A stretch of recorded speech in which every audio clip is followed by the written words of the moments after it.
I'm Amy from Mare Wellness and Myofascial Release, and I'm going to run through the warrior poses. These are great poses to do before you start your meditation because they'll stretch your body in all different directions and prepare you to more comfortably sit and meditate for longer periods of time. So the first pose is Warrior One.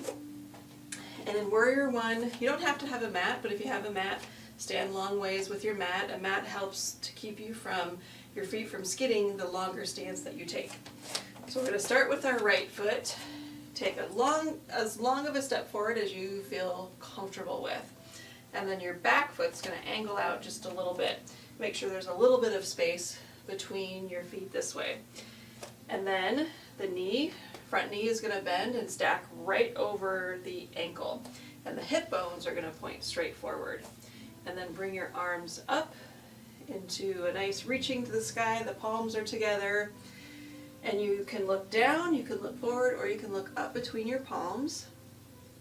And then you'll hold this pose for at least 30 seconds, maybe even up to a minute, as long as you feel comfortable with. Think about pushing into the heel of your back foot. Think about pushing into the heel of your front foot.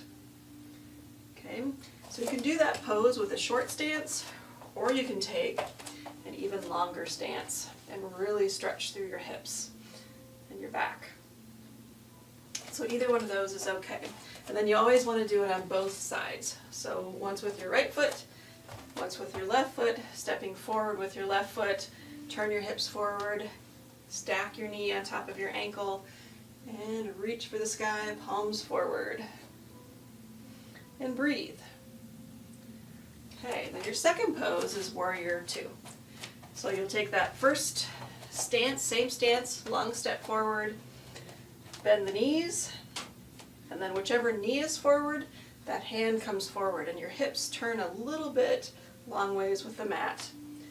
Stack your spine up on top of your hips, look forward on your fingertips, and stretch your fingertips away from each other. Make sure that this knee stays stacked on top of the ankle and doesn't turn in. If you have some tightness in your hips, it might turn it a little bit.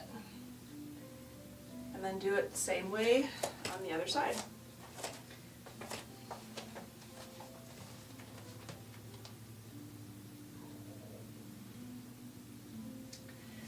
Then the next pose is often Reverse Warrior.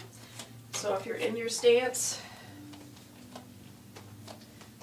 Reverse Warrior, the front hand comes up and the back hand relaxes behind the body.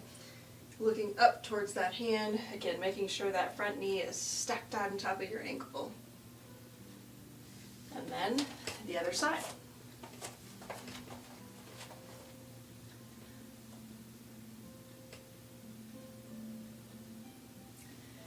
And the fourth pose is Warrior Three. So you can start with stepping forward. Let's start with our right foot, bringing all the weight onto that right foot, and you can start with your arms out to the side, bringing the back foot up, and then eventually bringing the arms forward, working on bringing your body parallel to the ground. And this is a really challenging pose, so you might first start with just bringing that back foot up, and then working on getting that higher. And then once you bring the leg up and you have enough strength in your hip to bring the leg up, then you can work on adding the arms forward. And then doing that on both sides. So weight through the knee, keeping the knee soft. Bringing the back foot up, and then the arms forward. Now a nice way to do these four poses is doing them in a flow. So you can start with stepping forward, grounding the back, moving into one, then bring the arms out, bring the right forward, go into Reverse Warrior, and then coming into Warrior Three.